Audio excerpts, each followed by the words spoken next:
City কর্পোরেশনের mayor পদে আওয়ামী লীগ প্রার্থী আতিকুল ইসলাম এগিয়ে, ভোটার কম হওয়ার দায় রাজনৈতিক দল আর প্রার্থী, বললেন সিসি।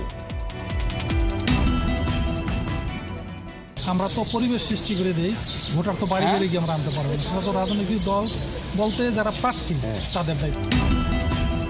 জাতীয় নির্বাচনে খেলাপি ঋণ পরিশোধের সুযোগ দান ও ইভিএম সংশ্লিষ্ট অপরাধের শাস্তির বিধান রেখে সংশোধিত গণপ্রতিনিধিত্ব বিল 2019 সংসদে পাস। এবং কেমিক্যালের গোডাউন থাকায় পুরান ঢাকার 21টি বাড়ির গ্যাস বিদ্যুৎ সংযোগ বিচ্ছিন্ন, অপসারণ না করলে নতুন সংযোগ দিবে না দক্ষিণ সিটি কর্পোরেশন।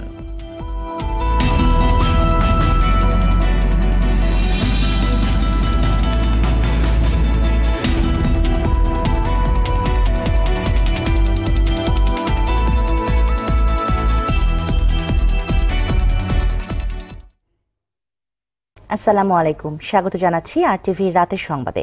শুনছিলেন মার্কেন্টাইল ব্যাংক শিরোনাম। আপনাদের সঙ্গে আছি আমি সাবরিন শাকামিম। এগিয়ে চলো কল্পনার রাজ্যে। এবারে বিস্তারিত। ঢাকা উত্তর সিটি কর্পোরেশনে মেয়র পদের উপনির্বাচনে আওয়ামী লীগের প্রার্থী আতিকুল ইসলাম বিপুল ভোটে এগিয়ে। এখন পর্যন্ত 1295টি ভোট কেন্দ্রের মধ্যে 645টি কেন্দ্রের ফল ঘোষণা হয়েছে, যাতে আওয়ামী লীগের প্রার্থী আতিকুল ইসলাম পেয়েছেন 3,87,279 ভোট। তার নিকটতম প্রতিদ্বন্দ্বী জাতীয় পার্টির শাফিন আহমেদ পেয়েছেন 15,275 ভোট। এর আগে সকাল 8টা থেকে বিকেল 4টা পর্যন্ত এই নির্বাচনের ভোট গ্রহণ হয়। রাতে বঙ্গবন্ধু আন্তর্জাতিক সম্মেলন কেন্দ্রে স্থাপিত ফলাফল সংগ্রহ ও পরিবেশন কেন্দ্রে ভোটের সর্বশেষ ফল জানাচ্ছেন রিটার্নিং কর্মকর্তা আবুল কাশেম।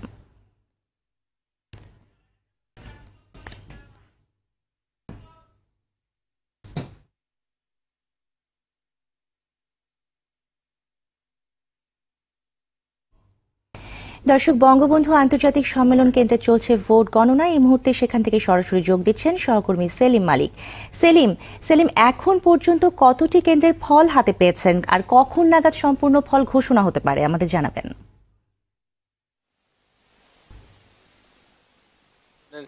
সবশেষ ফলাফল ঘোষণা করা হচ্ছে বঙ্গবন্ধু আন্তর্জাতিক সম্মেলন কেন্দ্র থেকে। তো এইখান থেকে আমরা সবশেষ যে তথ্য পেয়েছি সেটা হলো যে ঢাকা উত্তর সিটি কর্পোরেশনের মোট ভোট কেন্দ্র কিন্তু 1295টি। এর মধ্যে সবশেষ ফলাফল পাওয়া গেছে 645টি কেন্দ্রের।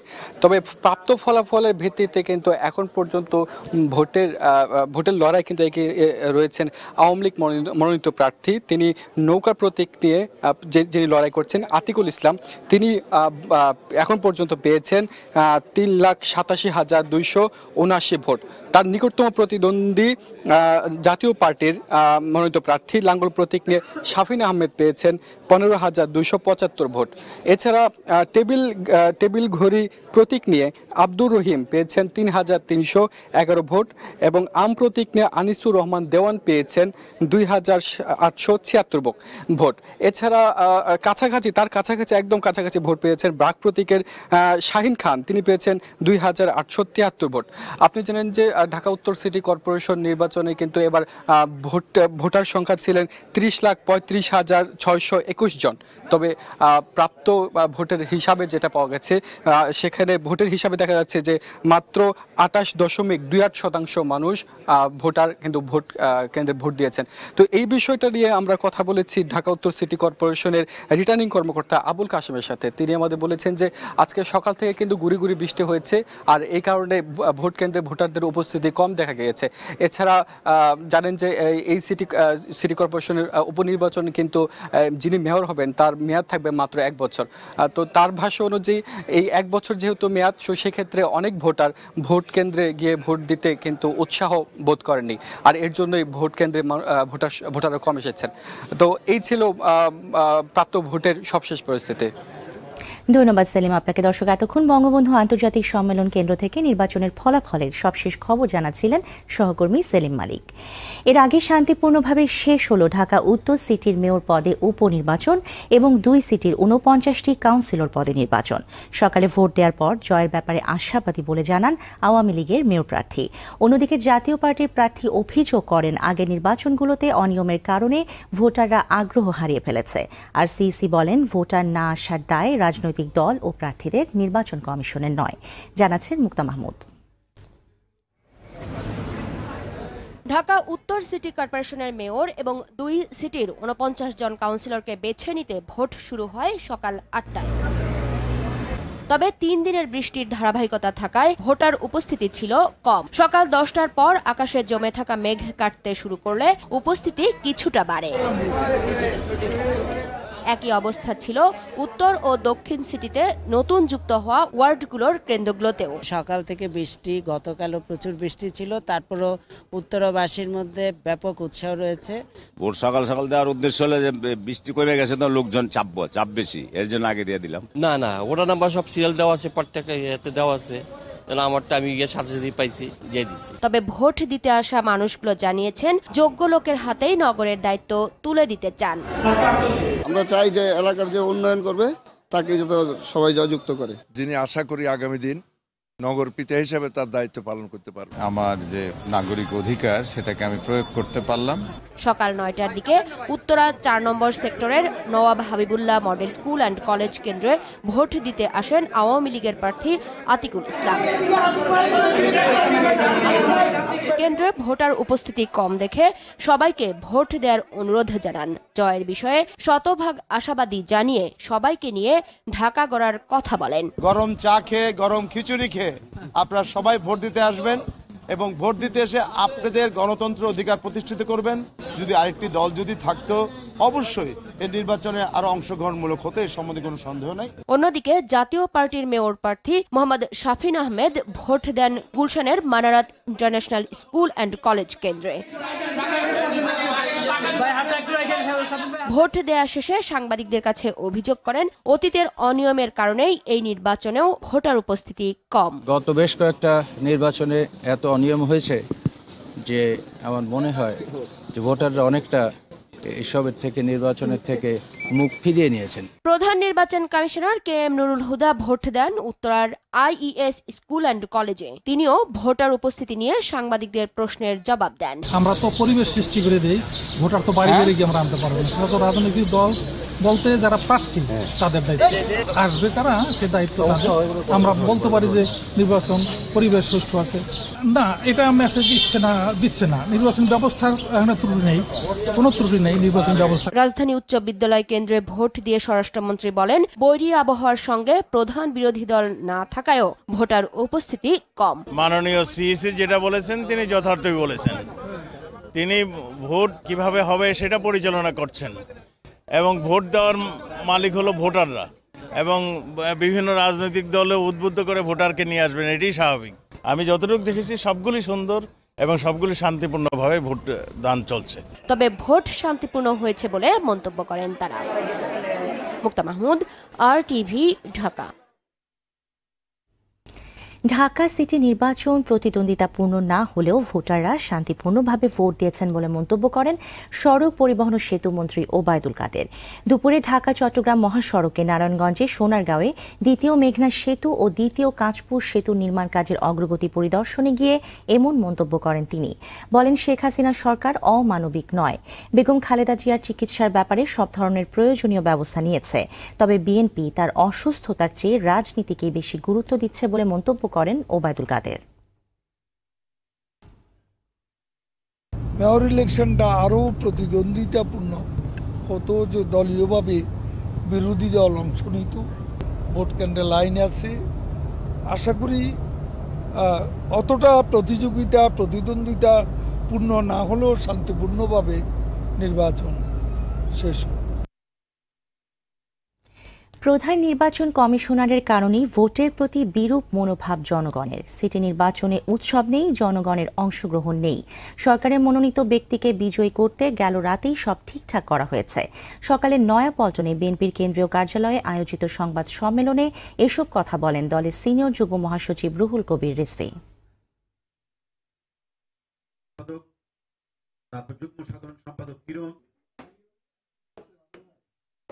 নির্বাচন তো আমাদের দেশে একটা উৎসব, সেই উৎসবের কি লেশমাত্র আছে কোথাও? এটা তো এখন এখানে বিরাজ করছে এক ধরনের কবরের নীরবতা, কারণ গণতন্ত্রের উত্তাপ, গণতন্ত্রের প্রতিযোগিতাকে হত্যা করেছে এই সরকার। এখন একটা নির্বাচন দেখাতে হয়, অর্থাৎ স্বৈর চেহারায় আপনার প্লাস্টিক সার্জারি করে একটা গণতন্ত্রের মানে চেহারা দেখাতে চাচ্ছেন। জাতীয় সংসদ নির্বাচনে অংশগ্রহণের ক্ষেত্র প্রসারিত ও সহজ এবং দ্রুততার সাথে নির্বাচন পরিচালনার সহায়ক বিধান করে সংশোধিত গণপ্রতিনিধিত্ব বিল 2019 সংসদে পাশ করা হয়েছে।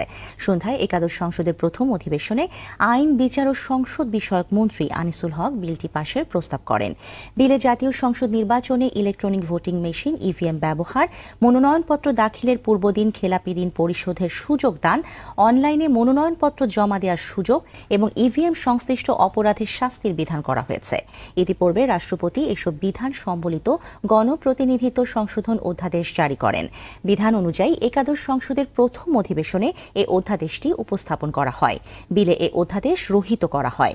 জাতীয় পার্টির ফখরুল ইমাম, কাজী ফিরোজ রশিদ, রুস্তম আলী ফরাজি, বেগম সালমা ইসলাম ও মোহাম্মদ মুজিবুল হক বিলের ওপর যতমত যাচাই বাছাই কমিটিতে প্রেরণ ও সংশোধনী প্রস্তাব আনলে তা কণ্ঠ ভোটে নাকচ হয়ে যায়। এছাড়াও পার্বত্য চট্টগ্রাম ভূমি অধিগ্রহণ বিল 2019 ও Bangabandhu Sheikh Mujibur Rahman aviation and aerospace বিশ্ববিদ্যালয় বিল 2019 জাতীয় সংসদে কণ্ঠ ভোটে পাশ হয়। বিল দুটি উত্থাপন করেন ভূমিমন্ত্রী সাইফুজ্জামান চৌধুরী ও শিক্ষামন্ত্রী doctor Dipu Moni. of the People Amendment Bill 2019 স্থায়ী কমিটি কর্তৃক সুপারিশকৃত আকারে পাশ করা হোক। যারা এই প্রস্তাবের পক্ষে আছেন তারা হা বলুন, যারা এই প্রস্তাবের বিপক্ষে আছেন তারা না বলুন। হা জয়যুক্ত হয়েছে, হা জয়যুক্ত হয়েছে, হা জয়যুক্ত হয়েছে। ডাকসু নির্বাচনের কেন্দ্রীয় সংসদে প্রার্থিতা ফিরে পেতে প্রাথমিক তালিকা থেকে বাদ পড়া 7 জনের মধ্যে 5 জন আপিল করেছেন। দুপুর 12টার মধ্যে ডাকসুর সভাপতির কাছে তারা আপিল করেন। প্রধান রিটার্নিং কর্মকর্তা জানিয়েছেন, যাচাই বাছাই করে চূড়ান্ত তালিকা প্রকাশ করা হবে। ছাত্রদল, বামজোট ও কোটা সংস্কার আন্দোলনের নেতারা বলছেন, প্রার্থিতা বাতিলের মধ্য দিয়ে প্রশাসনের স্বৈরতান্ত্রিক মনোভাবের প্রকাশ ঘটেছে। খান আলামিনের রিপোর্টে বিস্তারিত। মনোনয়নপত্র যাচাই বাছাই শেষে 801 প্রার্থীকে বৈধ ও 31 জনের প্রার্থিতা বাতিল করে ঢাকা বিশ্ববিদ্যালয়ের নির্বাচন কমিশন। এদের মধ্যে 7 জন ডাকসুর কেন্দ্রীয় সংসদের, বাকিরা হলের। 7 জনের মধ্যে 5 জন ডাকসুর সভাপতি অধ্যাপক ডক্টর আখতারুজ্জামান বরাবর আপিল করেছেন। প্রধান রিটার্নিং কর্মকর্তা এস.এম. মাহফুজুর রহমান বলেছেন, যাচাই বাছাই করে চূড়ান্ত প্রার্থী তালিকা প্রকাশ করা হবে। আবেদনকারীর আবেদন এবং জমাকৃত মনোনয়নপত্র দেখে যাবতীয় তথ্য শিক্ষার্থী সম্পর্কে আমাদের কাছে সংরক্ষিত আছে এবং আমরা সেই তথ্য ধরেই এগুলিকে যাচাই করব। ভোটার তালিকায় নাম না থাকায় প্রার্থী তালিকা থেকে বাদ পড়েছেন বামজোটের জিএস প্রার্থী উম্মে হাবিবা বেনজির। এর প্রতিবাদ জানিয়েছে বামজোট। বিকল্প প্রার্থী হিসেবে তারা ছাত্র ফেডারেশনের কেন্দ্রীয় কমিটির সাধারণ সম্পাদক ফয়সাল মাহমুদকে মনোনীত করেছে। জিএস পদপ্রার্থীর প্রার্থিতা বাতিলের তীব্র প্রতিবাদ জানাচ্ছি এবং অনতিবিলম্বে তার প্রার্থিতা নিশ্চিত করার জোর দাবি জানাচ্ছি। অন্যথায় আমরা আইনগতভাবে এর বিরুদ্ধে ব্যবস্থা গ্রহণ করব। কেন্দ্রীয় সংসদের 3 জন ও হল সংসদের 8 জন বাদ পড়েছে ছাত্রদলের। প্রার্থিতা ফিরে পেতে তারা আপিল করেছেন। বিশ্ববিদ্যালয় প্রশাসন এই পর্যন্ত যেইভাবে যতগুলি আইন কানুন দিয়ে প্রার্থীদের মনোনয়ন ফর্ম জমা দেওয়ার জন্য বলেছেন, আমরা সমস্ত ক্রাইটেরিয়া ফুলফিল করেছি। যদি কোনো সমস্যা হয় তাহলে আমরা ধরে নিব, ঠিক আছে, যে এটা বিশ্ববিদ্যালয় প্রশাসন ইচ্ছাকৃতভাবে, ঠিক আছে, আমাদেরকে বিপদে ফেলানোর জন্য তারা এই প্রক্রিয়ায় যাচ্ছে। হল সংসদে কোটা সংস্কার আন্দোলনের কর্মীদের 5 জনের প্রার্থিতা বাতিল হয়েছে। তারাও আইনি লড়াইয়ের কথা বললেন। শত বাধা বিপত্তি প্রতিকূলতা সত্ত্বেও নির্বাচনটা হোক, আমরা তাদেরকে সর্বাত্মক সহযোগিতা করতে চাই, কিন্তু তাদেরও একটি অবাধ, সুষ্ঠু, নিরপেক্ষ নির্বাচন শিক্ষার্থীরা যাতে স্বতঃস্ফূর্তভাবে অংশগ্রহণ করে সেই সদিচ্ছাটা তাদেরও দেখাতে হবে। আমরা আশা করি যে সকলের প্রার্থিতা তারা সকল ছাত্র সংগঠনের প্রার্থিতাই ফেরত দিবে। আগামী 3 মার্চ বিকেল 4টায় প্রকাশ করা হবে চূড়ান্ত প্রার্থী তালিকা। এরপরও কেউ বাদ গেলে উচ্চ আদালতে আইনি লড়াইয়ে যেতে পারবেন। খান আলামিন, RTV, ঢাকা। বাড়িতে রাসায়নিক দ্রব্যের গুদাম থাকায় পুরান ঢাকার 21টি ভবনের গ্যাস বিদ্যুৎ সংযোগ বিচ্ছিন্ন করে দিয়েছে ঢাকা দক্ষিণ সিটি কর্পোরেশন। গুদাম না সরানো পর্যন্ত সংযোগ দেয়া হবে না বলে জানিয়েছেন সিটি কর্পোরেশনের প্রধান স্বাস্থ্য কর্মকর্তা। মাসব্যাপী অভিযান চলবে বলেও জানান তিনি। মাইদুর রহমান রুবেলের রিপোর্ট। সম্প্রতি চকবাজারের চুরিহাট্টায় ভয়াবহ অগ্নিকাণ্ডে প্রাণ হারায় 81 জন। ঘটনার পর পুরনো ঢাকাকে নিরাপদ করার লক্ষ্যে নড়েচড়ে বসে দক্ষিণ সিটি কর্পোরেশন। সেই ধারাবাহিকতায় চকবাজারের ইসলামবাগ এবং শহীদনগরে বিভিন্ন কেমিক্যাল গোডাউনে অভিযান চালায় সিটি কর্পোরেশন। ইসলামবাগে তালিকা করা দাহ্য পদার্থের গোডাউনে অভিযান পরিচালনা করাকালের বেশিরভাগ গোডাউন ছিল বন্ধ। গোডাউন মালিককে না পেয়ে গ্যাস বিদ্যুতের সংযোগ বিচ্ছিন্ন করে দিয়েছে সিটি কর্পোরেশন। রোববারের মধ্যে গোডাউন না সরালে কঠোর ব্যবস্থা নেওয়ার হুঁশিয়ারি দেন সিটি কর্পোরেশনের এই কর্মকর্তা। আজ থেকে আমাদের অভিযান শুরু হলো। এই অভিযান 1 মাস চলবে। 1 মাসের মধ্যে ইনশাল্লাহ আমরা এই পুরান ঢাকার আবাসিক এলাকা থেকে সমস্ত গোডাউন এবং কারখানা স্থানান্তর করব। নিজেদের নিরাপত্তার স্বার্থে কেমিক্যাল গোডাউন সরিয়ে নেওয়ার আহ্বান জানিয়েছেন স্থানীয় কাউন্সিলর। আমাদের ব্যবসায়ী ভাইদেরকে আমরা ব্রিফিং দিচ্ছি যে আপনারা অন্যখানে এই ফ্যাক্টরিগুলো সরিয়ে নেন এবং নিলে আমাদের যারা এই যেভাবে ক্ষতিগ্রস্ত হয়েছে আর জানি কারো বাপ মা ভাই বোন সন্তান কারো যেন না হারাতে হয়, সেই ব্যাপারে আমরা অত্যন্ত সজাগ এবং আমরা এই ব্যাপারে কাজ করে যাচ্ছি। তবে এলাকাবাসীর দাবি কেমিক্যালের তুলনায় চকবাজারে প্লাস্টিকের কারখানায় বেশি, যা দাহ্য পদার্থ নয়। মাইদুর রহমান রুবেল, আরটিভি, ঢাকা।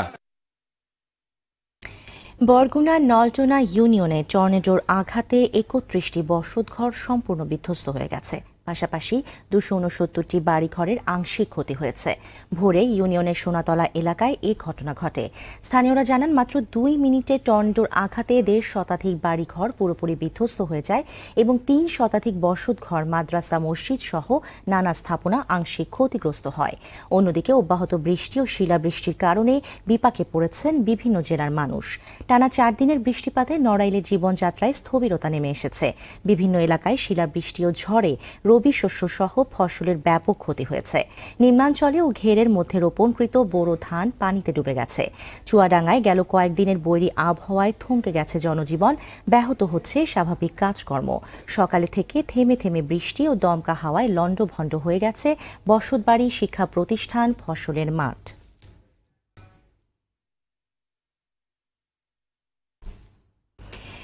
আরও 2 দিন সময় বাড়ানো হলো বইমেলার। অন্যান্য বছরের মতো এবারও বইমেলায় ছিল লেখক পাঠকদের উপচে পড়া ভিড়। প্রকাশিত হয়েছে রেকর্ড সংখ্যক বই। এবারের বইমেলায় মোট 523টি প্রতিষ্ঠান অংশ নিয়েছে। বৃষ্টির কারণে শেষ দিকে এসে মেলায় কিছুটা ছন্দপতন ঘটে। তারপরও বৃষ্টি কাদাকে উপেক্ষা করে বই প্রেমীদের ঢল নামে। আজও অনেক লেখক তাদের বই প্রকাশ করেছেন। অনেক বইয়ের মোড়কও উন্মোচন করা হয়েছে।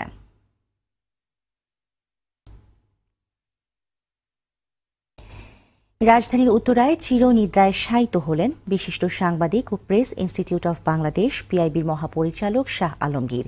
এর আগে সকালে রাজধানীর সম্মিলিত সামরিক হাসপাতালে চিকিৎসাধীন অবস্থায় মারা যান তিনি।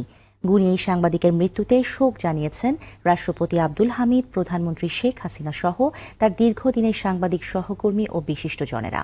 মারুফ রেজা রিপোর্ট।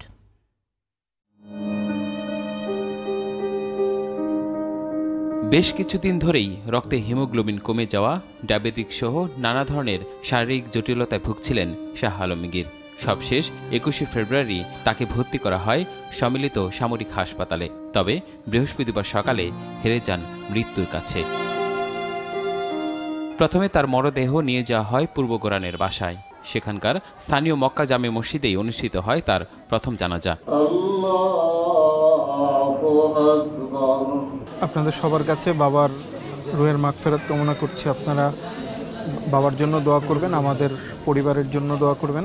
এরপর নেওয়া হয় শাহ আলমগীরের দীর্ঘদিনের কর্মস্থল পিআইবি প্রাঙ্গণে, যেখানে 2013 সাল থেকে মহাপরিচালকের দায়িত্ব পালন করে আসছিলেন তিনি। সেখানে দ্বিতীয় জানাজা শেষে পিআইবির সহকর্মীরা সহ বিশিষ্ট ব্যক্তিরা তাকে শেষ শ্রদ্ধা জানান। শাহ আলমগীর সাহেব পিআইবিকে নতুন জীবন দান করেছে এবং শাহ আলমগীর সাহেব এখানে কাজ করার অবস্থায় একটা গুরুত্বপূর্ণ কাজ উনি প্রায় শুরু করেছেন, প্রায় শেষের পর্যায়ে নিয়ে এসেছিলেন। আমরা যেভাবে একজন দক্ষ মানুষকে হারালাম, একজন ভালো মানুষকে হারালাম, সেটা আসলে অপূরণীয়। এটা কখনো পূরণ হবার নয়।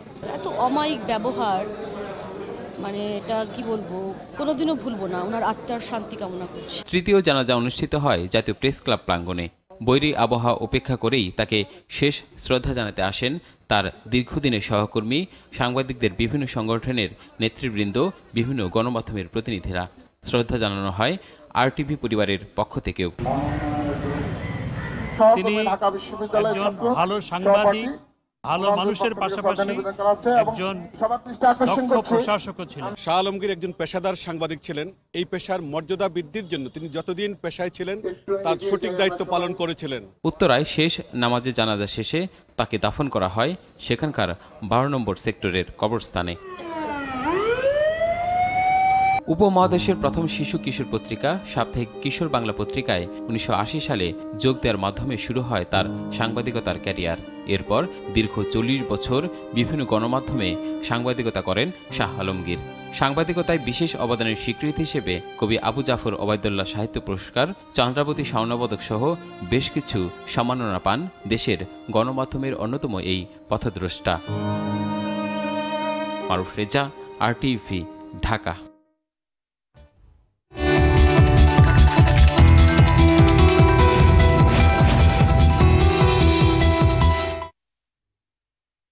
মধুমতি ব্যাংক বাণিজ্য সংবাদ। যমুনা ব্যাংক ফাউন্ডেশনের উদ্যোগ ও অর্থায়নে আন্তর্জাতিক মাতৃভাষা দিবসের গুরুত্ব ও তাৎপর্য শীর্ষক সেমিনার অনুষ্ঠিত হয়েছে। রাজধানী ডিপ্লোমা ইঞ্জিনিয়ার্স ইনস্টিটিউশনে আয়োজিত অনুষ্ঠানে প্রধান অতিথি ছিলেন স্থানীয় সরকার মন্ত্রী তাজুল ইসলাম। যমুনা ব্যাংক ফাউন্ডেশনের চেয়ারম্যান আলহাজ নূর মোহাম্মদ এতে সভাপতিত্ব করেন। বিশেষ অতিথি ছিলেন ব্যাংকের চেয়ারম্যান ইঞ্জিনিয়ার মোশাররফ হোসেন। অন্যান্য পরিচালক ও ব্যাংকের ঊর্ধ্বতন কর্মকর্তারা সেমিনারে অংশ নেন।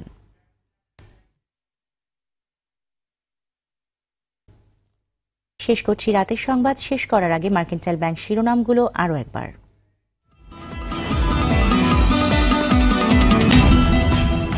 ঢাকা উত্তর সিটি কর্পোরেশনের মেয়র পদে আওয়ামী লীগ প্রার্থী আতিকুল ইসলাম এগিয়ে, ভোটার কম হওয়ার দায় রাজনৈতিক দল আর প্রার্থীর, বললেন সিসি।